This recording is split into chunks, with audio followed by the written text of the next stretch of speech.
Good afternoon, everyone who's joining us. I see that the numbers are going up quite nicely. Welcome to the last of the webinars for this spring season. We're going to follow the usual format for the webinars. As you can see on the screen, we'll start at about 3:05. For those of you who have been with us before, you'll know all about the Q&A button, but for any that haven't been with us before, we will take questions at the end of Patrick's session. If you can type them in using the Q&A button at the bottom of your screen, then please do so, and we'll pick them up as many as we can at the end of the session. We will be rolling in about 4 minutes. So I see we've got almost 2/3 of the people that we were expecting already, so we're doing quite well.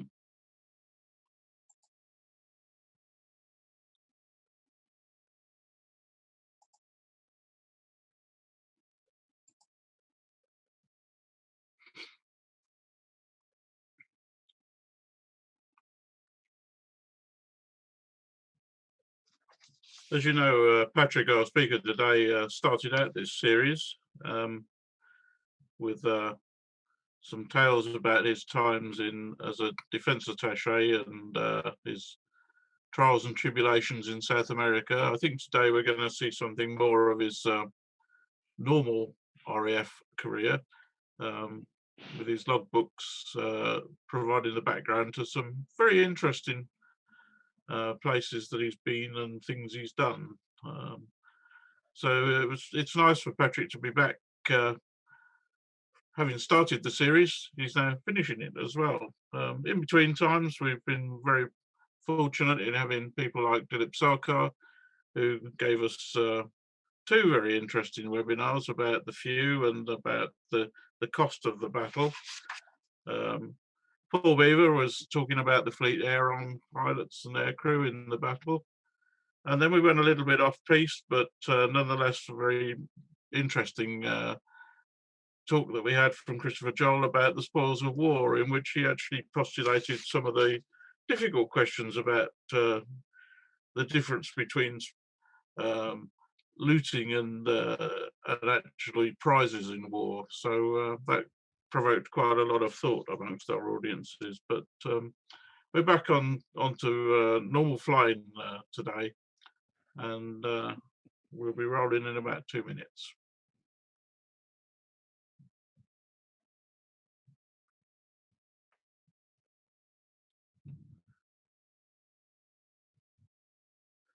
Just a gentle reminder to people that are joining us that questions will be at the end. If you want to ask a question during the talk, then please feel free to use the Q&A button at the bottom of the screen and just type it in, and we'll pick it up at the end.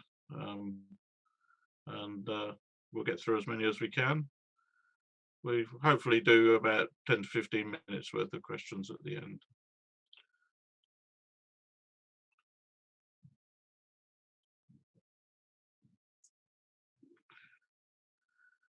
Right, I think we're just about ready to go.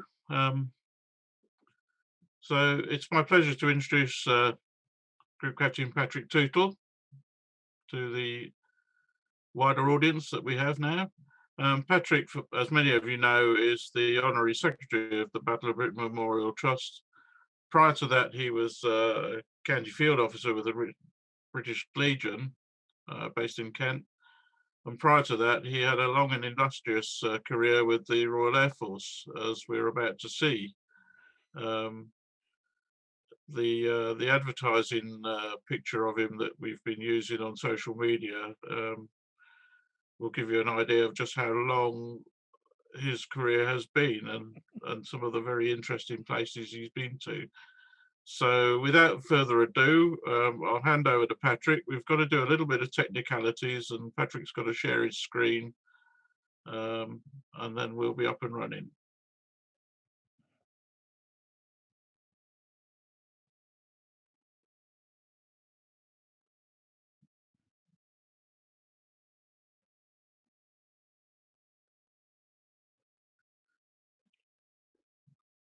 Good afternoon, Right. everybody. We're away, Patrick. Thanks. You can hear me okay. Yep. Can I just ask before I open that we have a few moments of silence in tribute to Prince Philip, Duke of Edinburgh. Here he is with Her Majesty when the wing was opened in March 2015.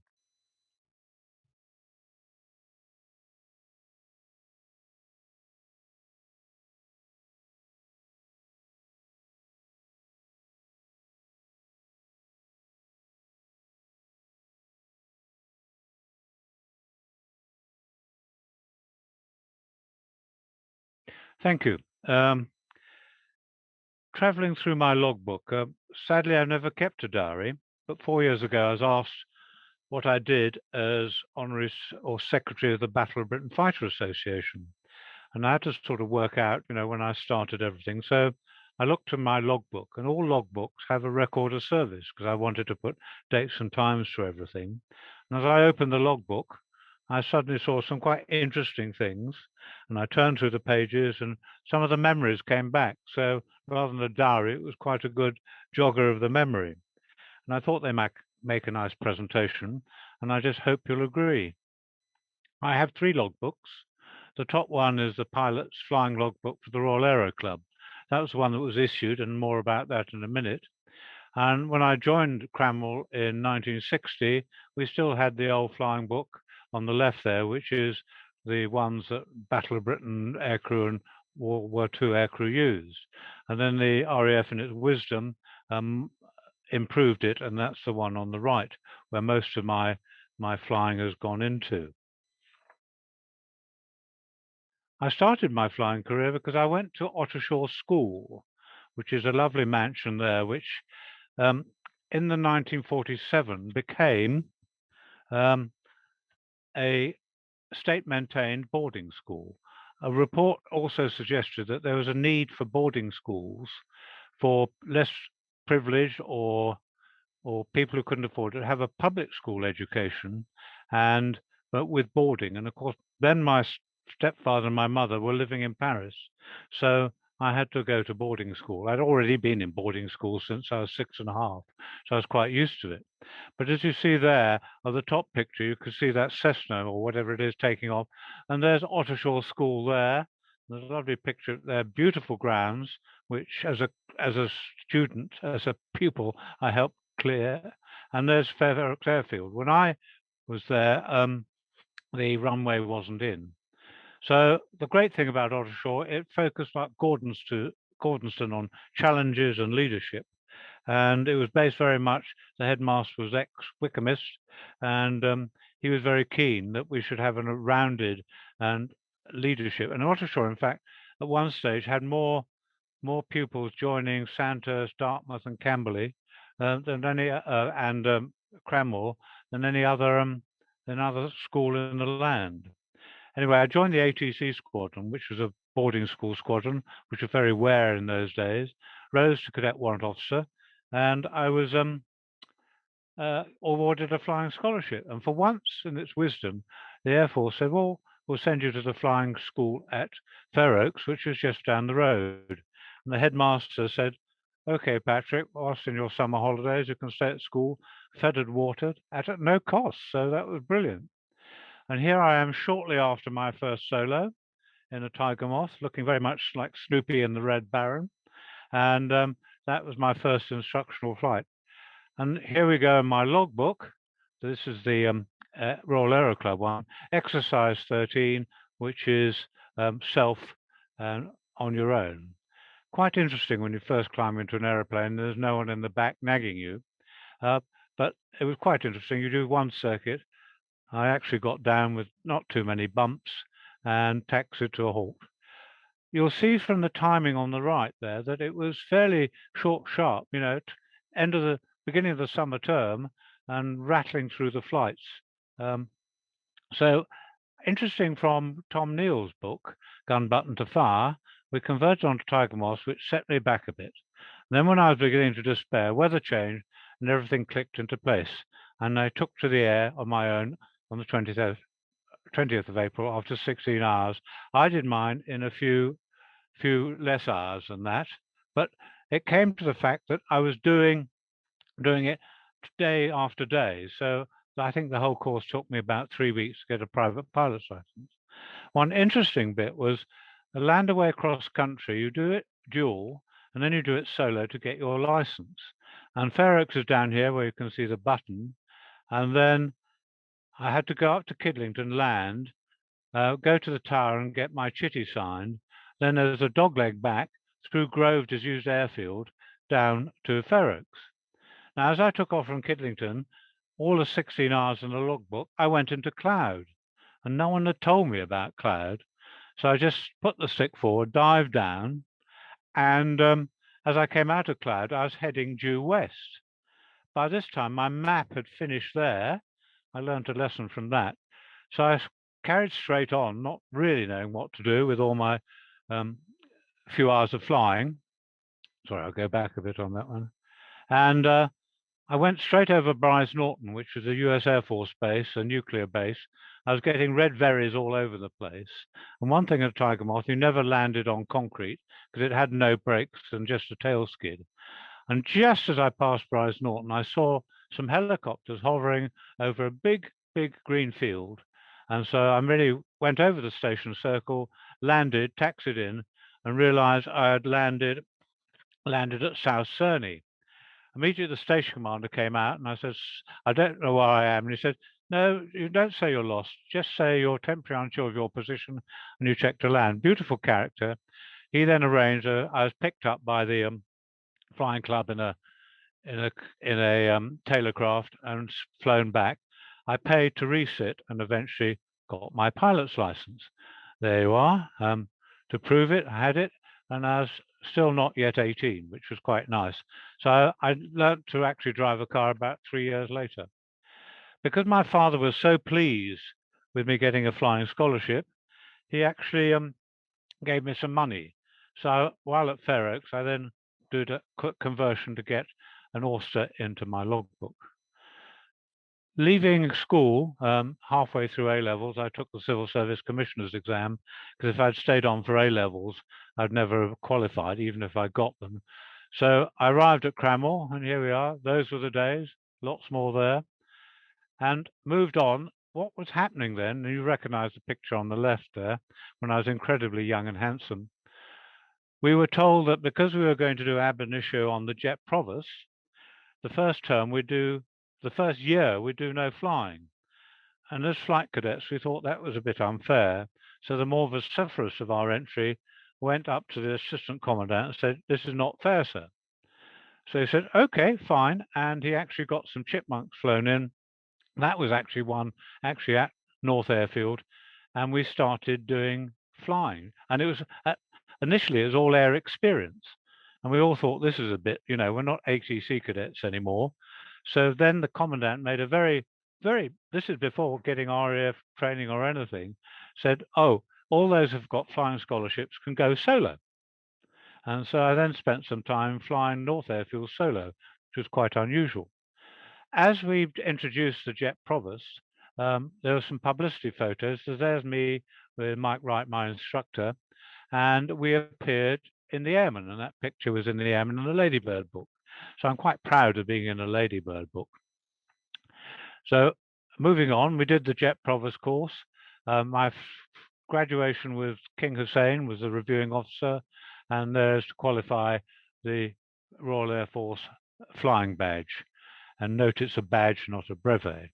And I think for anyone who joins the Air Force, having that is quite a thing to have. So I was very proud to wear my badge. I don't think I could fly very well at the time. So I then went on to, because my instructor said my aerobatics were a bit agricultural, I went on to the multi-engine stream at 5 FTS at RAF Oakington.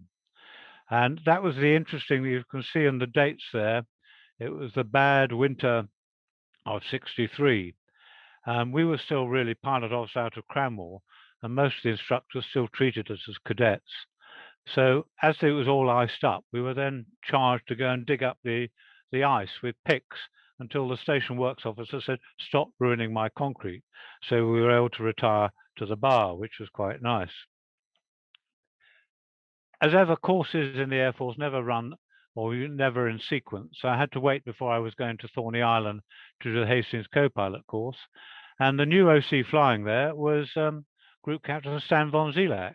So I was Joe to be his PA for about a couple of months.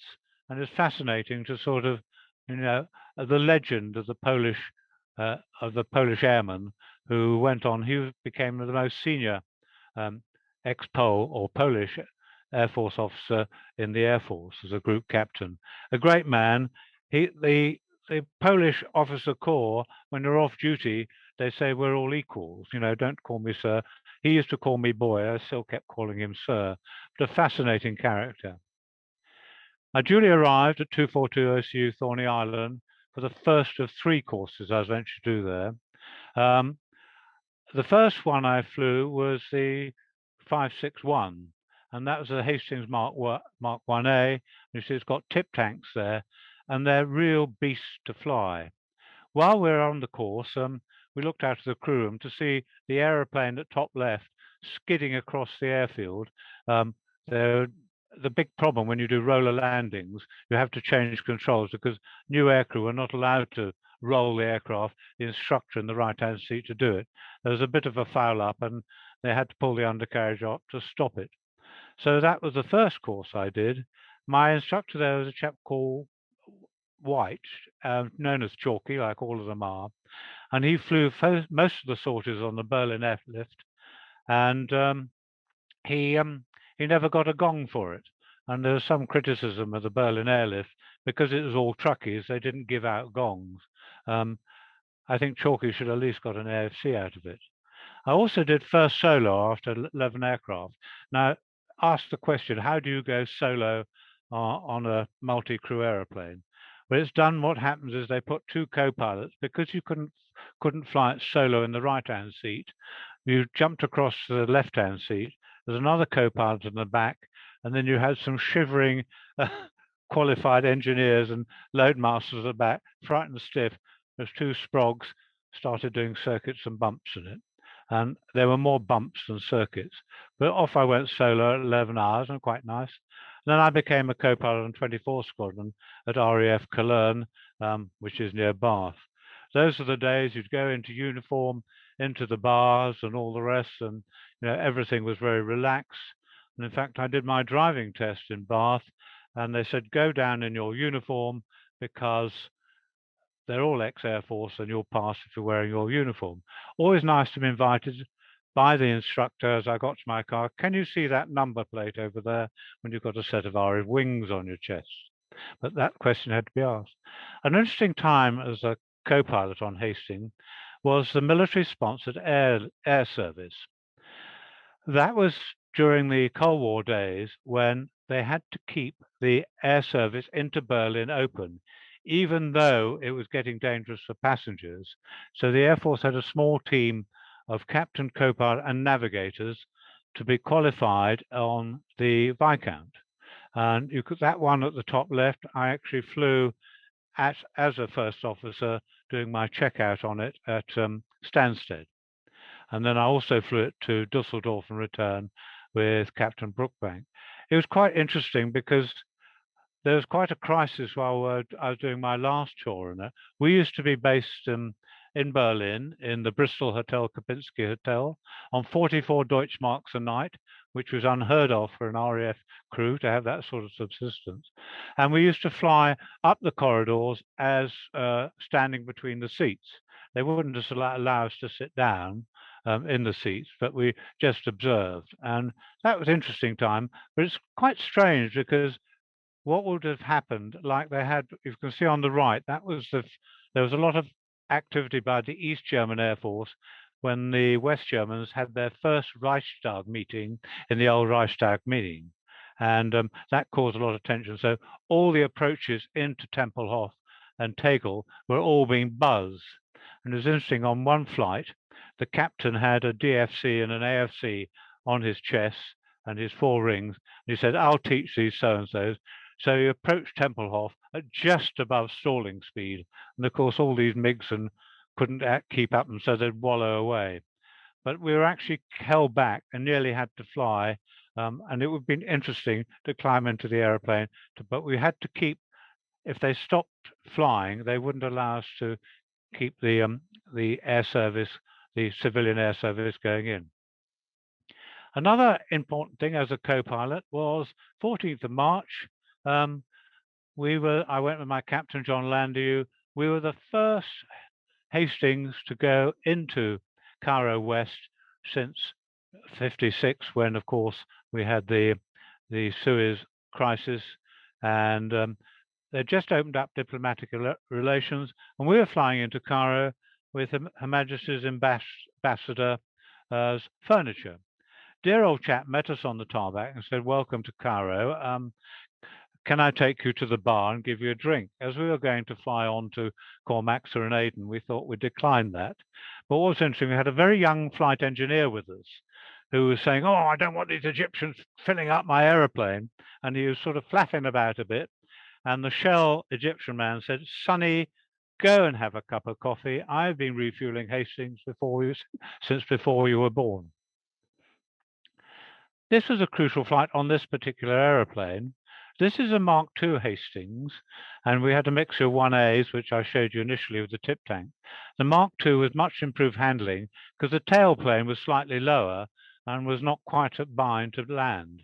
The 6th of July was the last training trip I did at that time, because the next day we had the great tragedy north of Abingdon when one of our Hastings, actually flown by a crew from 36 Squadron, our sister squadron, the tailplane fell off, or the elevator fell off, and 41 servicemen lost their lives.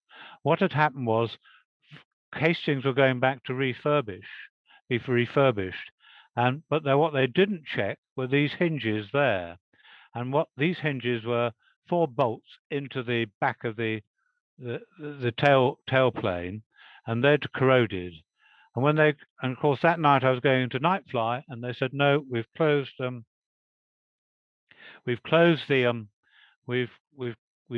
grounded all the Hercules, all the Hastings," and so we were off. But it was a very sad day, and of course, corollary of that, being a Cranwell graduate, I was in charge of the funeral party for the funeral at Cologne Church for the crew that were lost. So that was a very sad incident. And my days as the co-pilot.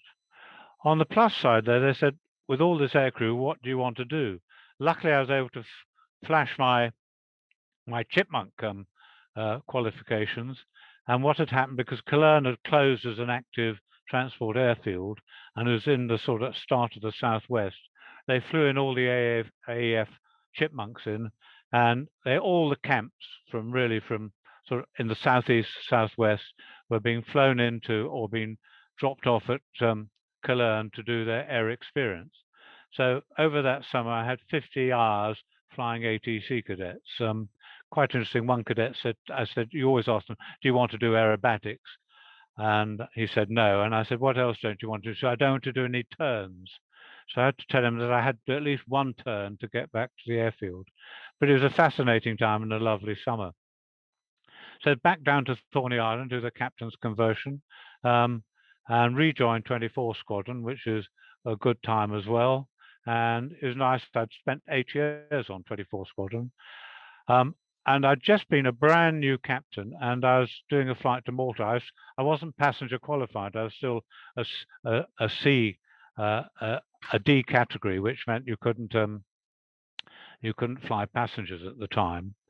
And I was in Malta, and suddenly the 6-day war had opened up, and there was a passenger ship going to Alexandria to take off all the refugees. But this ship didn't have any life jackets. So out of the blue, I was called up at base ops at Lucca and said, "Will you fly to Athens and pick up 200 life jackets?" Which we did. Now, that's the first time I've been into a proper international airport. And because the Hastings was unpressurized, you can't actually descend at more than 400 foot a minute. But unfortunately, going into Athens, you have to actually go in quite quicker than that. So I went in and picked up all these life jackets. At least I knew if I ditched, we'd float quite well. and returned to Malta. Eventually, they weren't used, so we moved on. But an interesting part of the First Day War. And what was interesting, when you flew around the Mediterranean, we were still operating into Cyprus and Malta. All the weather stations in the Arab nations were shut, and the only stations pumping out were the Israeli ones. So a fascinating time. Again, as I picked this out of my logbook, it's self-flying from Lages in the Azores to Kindley Field. Now, Kindley Field is in Bermuda, and people always used to ask, why do transport aeroplanes always go US at Bermuda? Mainly because the hotels are nice and the meals are lovely too. Normally, going from the Azores to Bermuda, you wouldn't do it except because all the prevailing wind is from the west. You'd have to fly from the Azores up to Gander, then down to Bermuda. So we looked at the Met and we said, oh, we can actually make it. So that was 9.5 hours. I landed at Kindley Field and taxied to the USN base ops. And I went up to the base ops officer and I said, oh, I've just come in from the Azores. And he said, what, are you the pilot of that 4-engine Royal Air Force Goonie Bird? And I said, yes, I am. He said, why did you do it? For a bet? Anyway, so by then the Hastings had come to the end of its time, and we bought 77 Hercules, and I was down to Thorney Island for another conversion course, and back to 24 Squadron after the Hercules conversion. During that time, I always used to get the old Cranwellian invitation to say, are you coming to the old Cranwell Old Boys Day? And what aeroplane are you arriving in? So I thought, well, not to be outdone, I won't come in a Hawk or a Jet Provost or anything else like that. So I said, I'll arrive in a Hercules. So I managed to convince a flight engineer and a loadmaster, and I managed to get about 10 of us, navigators and pilots, who were ex-Cranwell. I said, right, we'll go on our weekend. And I wrote back and said, we will be arriving in a Hercules. And the station commander was quite keen to do that. So I arrived on that Saturday morning and said, is our aeroplane ready to go up to Cranwell? No, sir, you're the only serviceable one, and you're going to spend all your weekend going to Ballykelly and Aldergrove. And that was the first sorties of Operation Banner, which, as you see, went on until 2007, which was supporting our operations and troops into Northern Ireland. By the time I'd done all these sorties, it was on Christian aid terms with the controllers at Ballykelly and Aldergrove. Then came a little break. I suddenly was called in by my boss. And just to remind you, I left Cranwell in '63. And on the end of '69, I was called in by my boss and said, by the way, you're being promoted to acting squadron leader, and you're going posted to 36 Squadron, which is another squadron, Herc Squadron at Lynham. But rather than walking across as a flight lieutenant from one squadron and 24 into 36, they said, well, we'll give you the sheepskin detachment at RAF Antigua. So on the 2nd of January, I set out for a Caribbean holiday, which was absolutely brilliant. And this is actually a watercolor I had made, and it's actually me landing at the Anguilla airstrip, which was basically a Murrum airstrip with about 150 yards of asphalt. I also got to fly the Andover, which I had under command as a permanent detachment. And we used to fly police who were doing the civil power and Royal Engineers from Antigua up to Anguilla, which was quite interesting times. So I had a lovely sojourn there. I also learnt to fly a Dakota and also one of the Cessnas, because if the Andover went US and they needed freight up at Anguilla, I could commission a private aircraft and used to use a Dakota.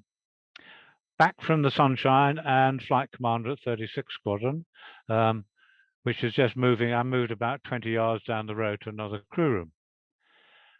During my time there, I went out to do a force training detachment at Sharjah. That speaks of the old days. And I took with me 4 aeroplanes.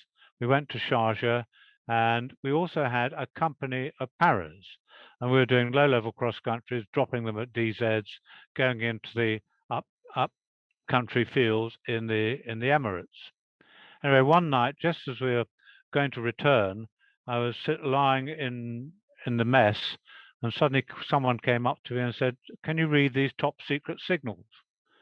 And it was a signal from High Wycombe saying, "Can you move your detachment plus the troops up to Bahrain, because we were going to be on standby for a possible recovery of all these airplanes that have been hijacked to the remote to Dawson's Field." So we're all sitting there and working out what would happen. In the event, after a week, we said, "Right, you can go home now." But that could be quite interesting to go in and try and do a recovery of that. Luckily, the politics went elsewhere. Towards the end of my tour, I actually was recatted and got a BCAT, and I was given a VIP category. Sadly, the only VIP trip I did was to pick up the coffin of Lieutenant Vernon Erskine Crum, who was GOC Northern Ireland. He'd died in post. So we taxied into Aldergrove, lowered the ramp, and of course, because he was going to be piped on, we didn't start all the engines and all the rest. So we had so we just left the ramp level, and when the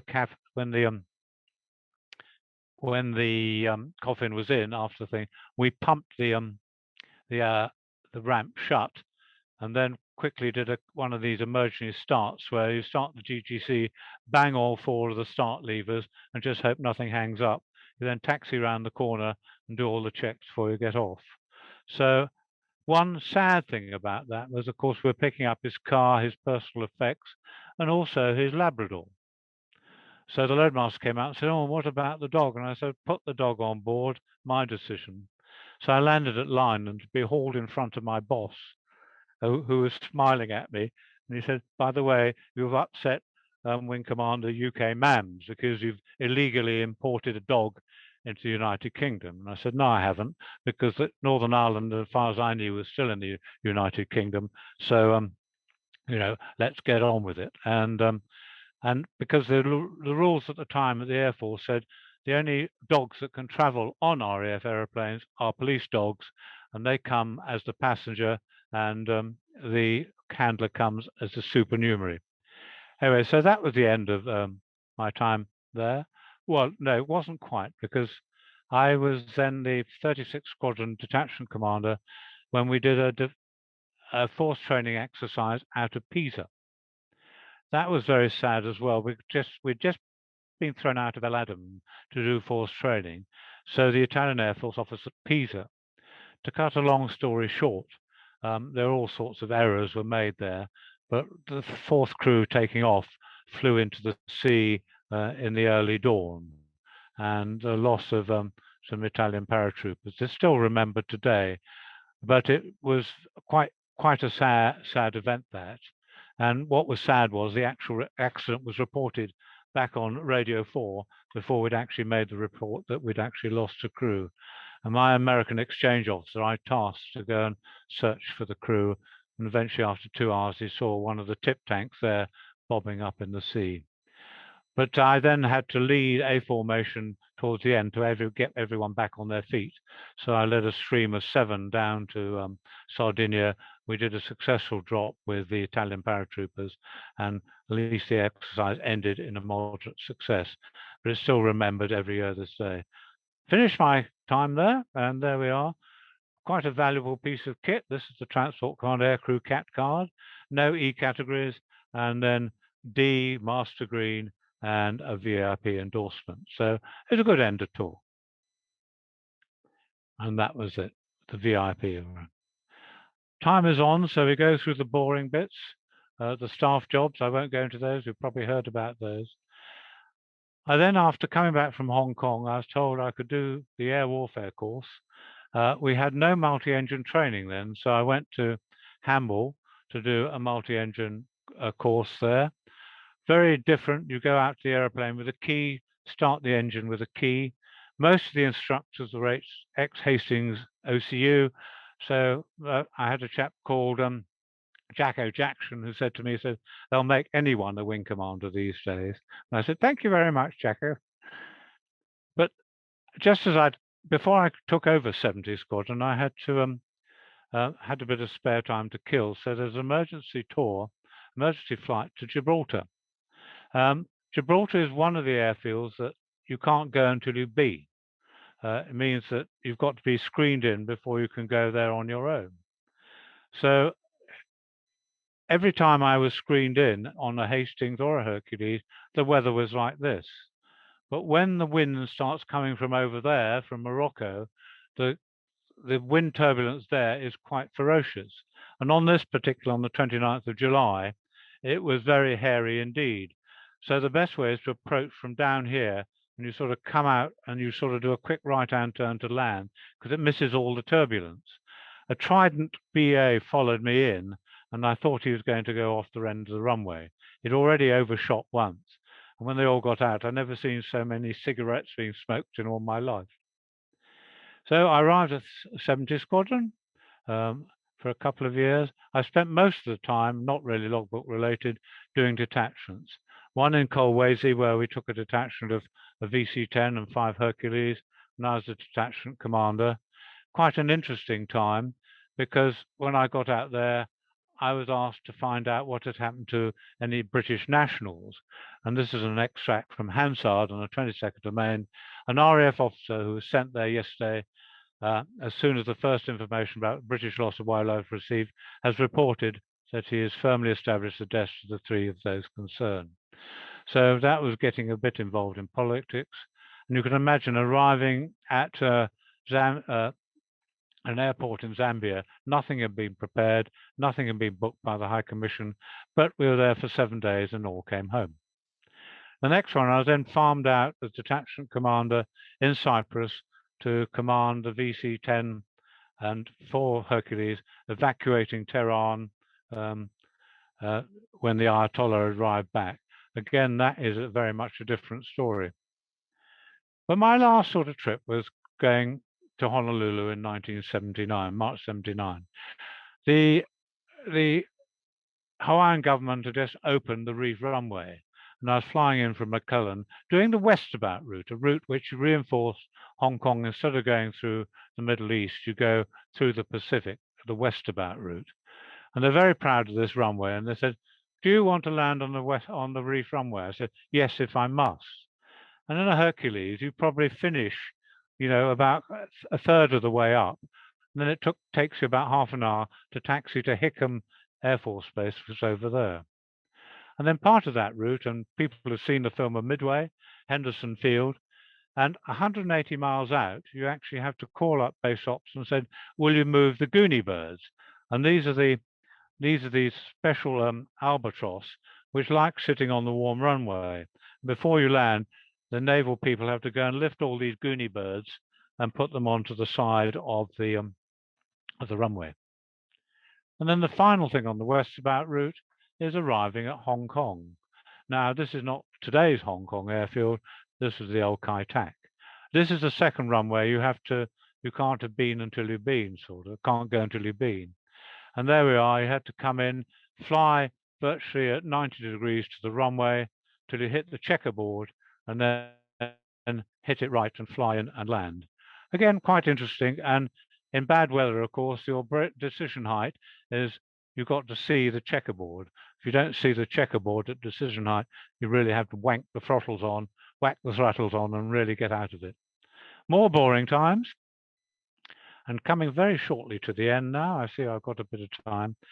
I commanded what is now RAF Dyson. As you know, I think you saw this morning, he has taken the right-hand side there and bought Hallavington Airfield. The left-hand side is still owned, I think, by the Royal British Army. No aeroplanes at Hallavington, lots of support units, but I did manage to get the AEF moved there in the summer, and so I rejoined flying the lovely old Chipmunk with ATC cadets. And that was quite an interesting time. And then finally, one squadron came in to do a deployment from one squadron, I think they were Cottesmore at the time, and they brought their jets in, plus a T4, and the station and the detachment commander. I say, Patrick, would you like a ride? And I said, yes, please. And there I am, sitting in the front of this great beast. It is an amazing aeroplane. Even the trainer, you just put the throttles on, and it just really roars into the air. And we thundered about North Wales in a low-level cross-country, and all the boss said at the back, the boss of one squadron, saying, "Can you throw it around a bit, Patrick? You're not in a Hercules now." But it was a really nice ending of my career to actually fly in a Harrier. I never went solo on it, of course. And then my final trip, the 1st of August, 68, 1 hour, my last flight, and I took my OC admin on a magical mystery tour of Wiltshire. And the final slide is, I've been everywhere, man. All the measles show where I've actually landed, even Alert up there, Thule up in Greenland, and all the lovely places, particularly the Caribbean. I never made it to Latin America. I got as far as Grenada. Lots of times up in Norway on the Norway trainers, very fascinating, and in bad weather, quite tricky. And I actually made it up to Seoul on the Osan extension when you change the honor guard at Panmunjom. So very interesting flying career. I wish I had more of it, but the career intervened. Didn't get obviously to China, except for Hong Kong, and of course not to Russia. In those days, we weren't allowed to go. But very interesting career in flying about, and very nice reminiscences. And you can see I did quite a lot of Caribbean trainers down there. Any questions? Thanks, Patrick. I've just realised in your second last slide that I was there when that Harrier detachment was at Hull Abingdon because we were doing a camp. That's right, yes. And I do remember I think it was the Thursday night, we were told that the boys with the balaclavas from Hereford were going to come and try and sort out the Harrier security on that evening. And then about half an hour later, the guys from one squadron came along and said, "Don't bother, it's all off." And they must have been naive because they'd just been sent a spoof message that it was off. And I think that evening was the most interesting camp we'd ever had because this unmarked car came flying up past the guard room, asked for the keys, were given the keys, and off they went. And I think you got involved after that, but it was very interesting time with those Harriers there that week. They were in a tent beside our tents, which was made life difficult when the Hereford boys arrived. Anyway, we have some questions for you, Patrick. The first one is asking, did Prince Philip actually visit the memorial and thank you for the tribute at the start? I'll leave you to answer that one, although I know the answer to the question. Yeah. Well, he didn't visit as a separate one. He came with Her Majesty when she opened the wing. That was his only visit there.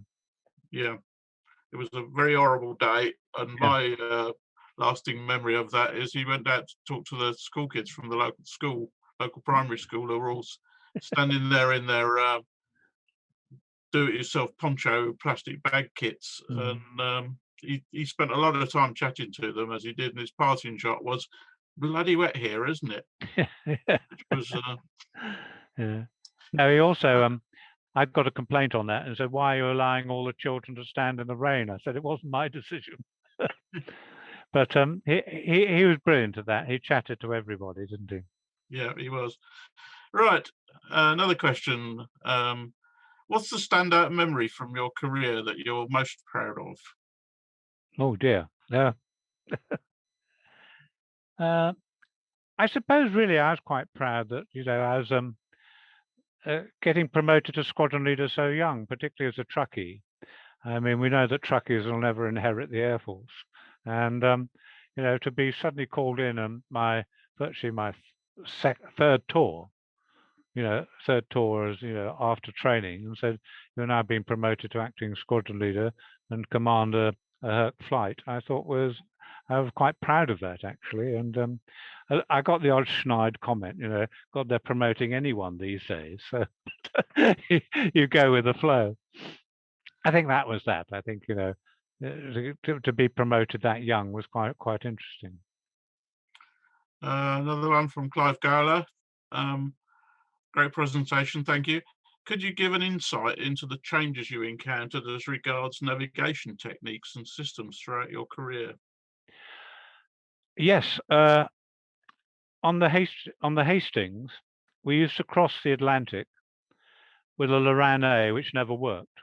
What happened is we got the Loran A, which was really a G box, which was the long range one.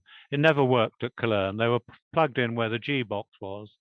And then when the nav got to the Azores, US Air Force Base, there was a top master sergeant who knew Loran, so he'd tweak it for us.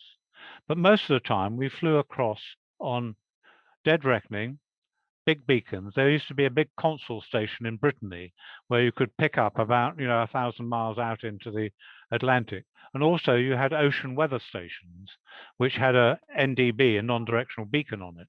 So you'd crawl to ocean weather stations. And of course we had the good old bubble sextant, where we used to do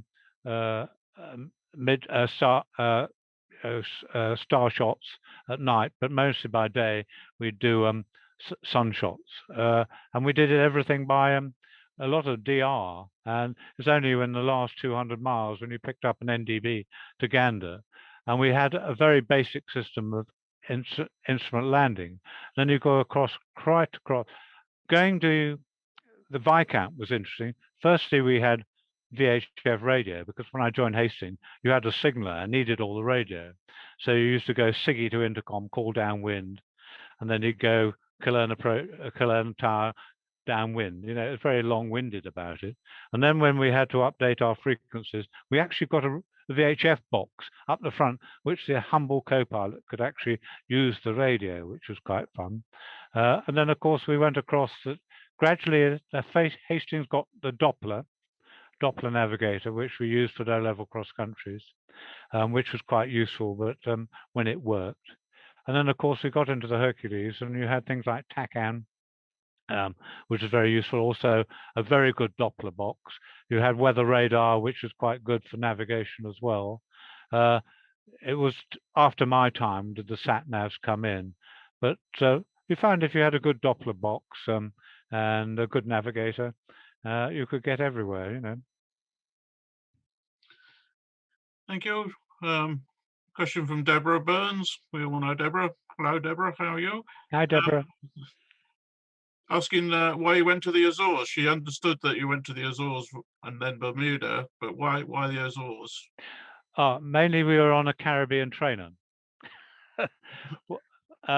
Because again, in those days we didn't have the pressures of Afghanistan or anything like that. We still had our responsibilities to the old colonies, and so we used to had to be au fait with our Caribbean possessions there. So once a month there was a Caribbean trainer, which were much fought over, and the bit more stripes you had, the more chance you had of getting it. But that's why I went. But the way in the Hastings, the only way to go to the Caribbean was you used to have to fly to the Azores over the Ocean Station Alpha, up to Gander, down to Bermuda to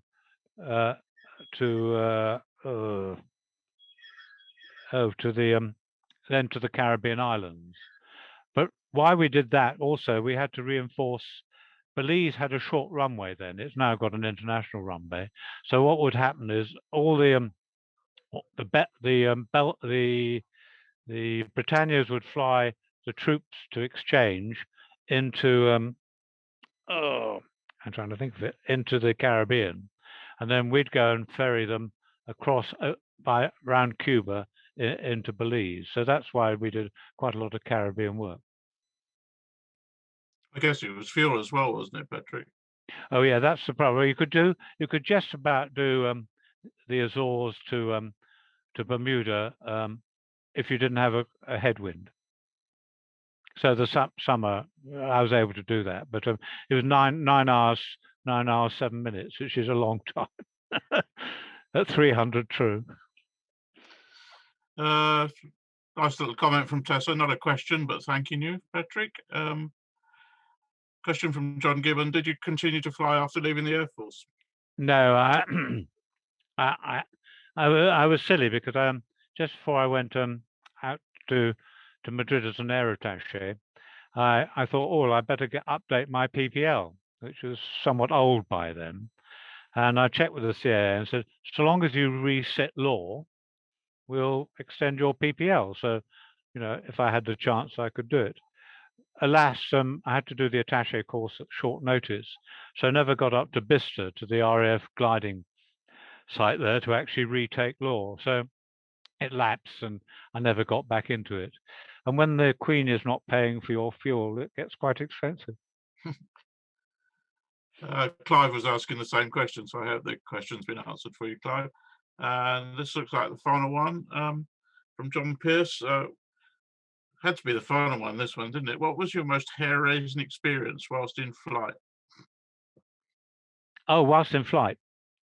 Yeah, an interesting one, this. We were doing on the jet in those days, the dreaded Changi slip, where Hercules was slipping with crews changing. We used to go to, it was Lynham, Bahrain, overflying Gan or stopping at Gan onto Changi. And the airplane went straight down, and then and the crews just stayed there. Inevitably, in the early days of the Herc, we hadn't got the right spares. I remember flying a Hercules en route. We only had one fuel gauge working.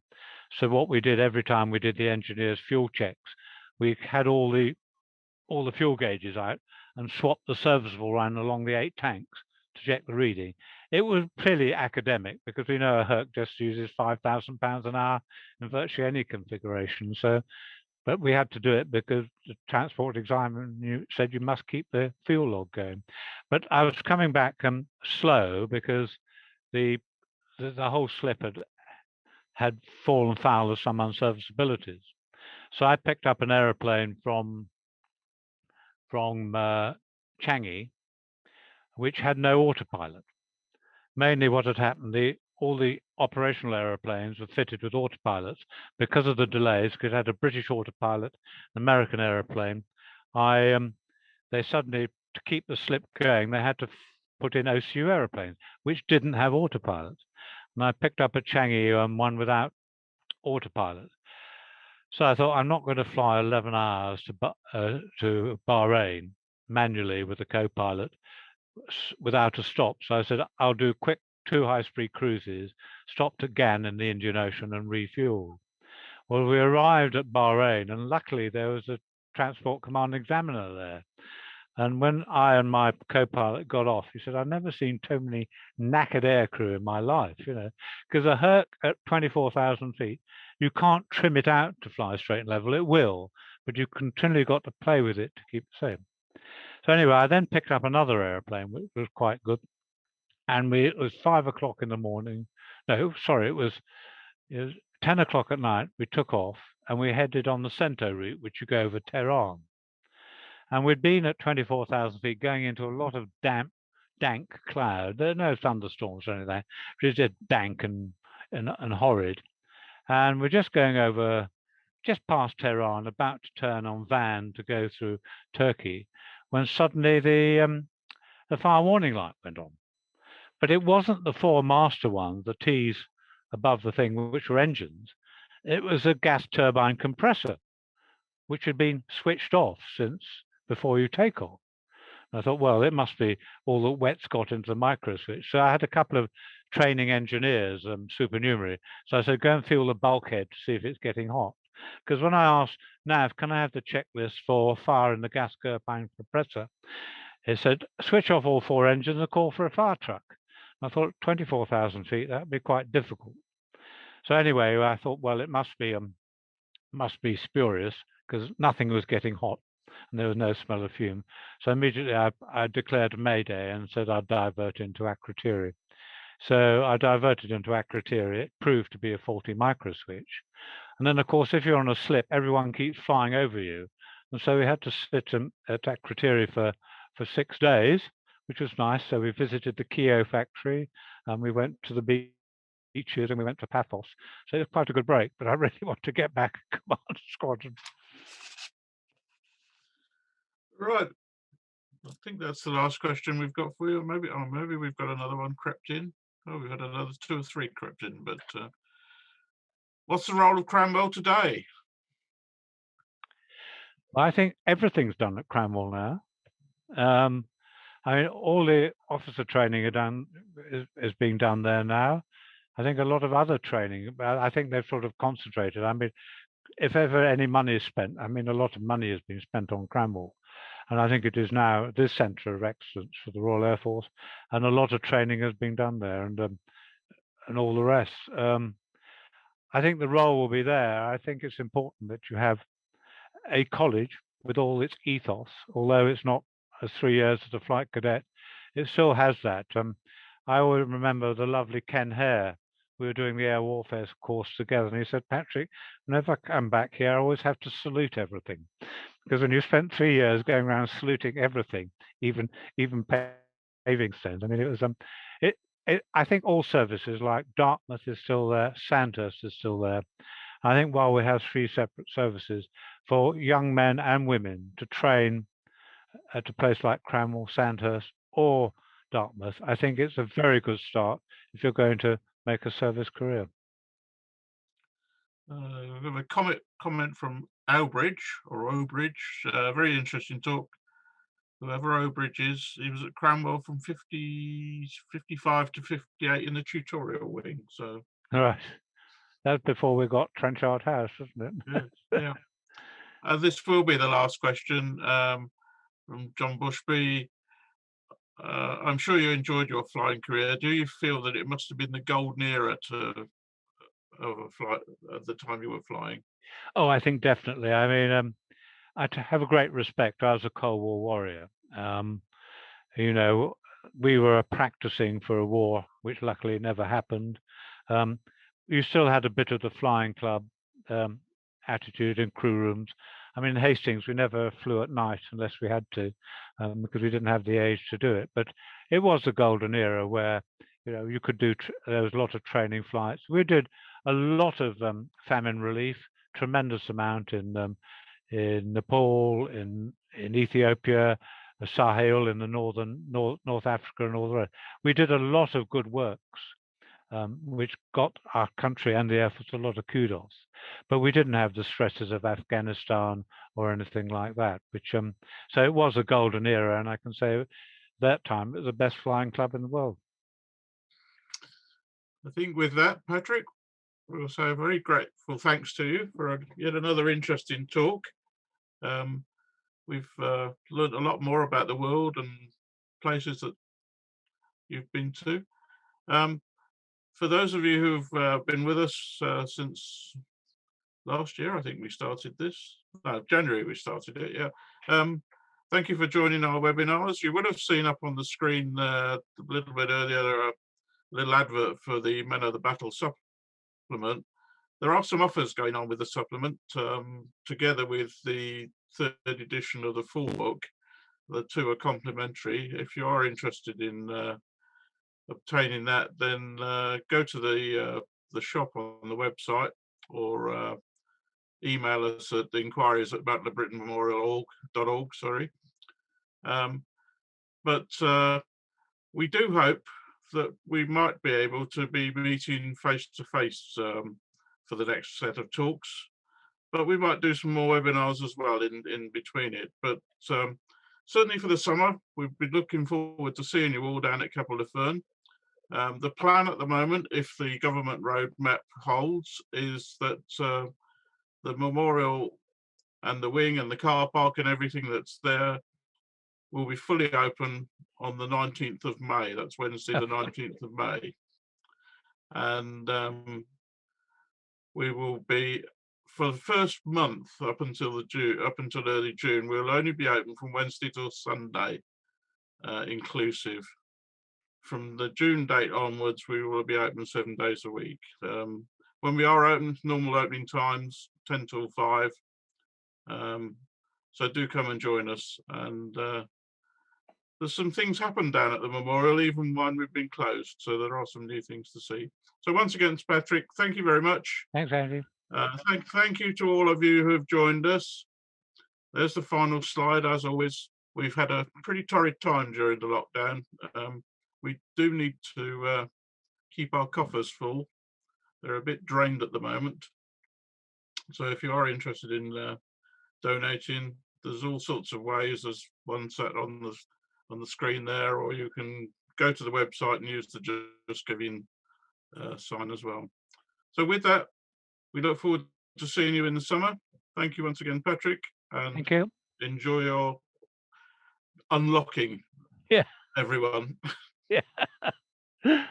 Thanks, Andy. Thank you.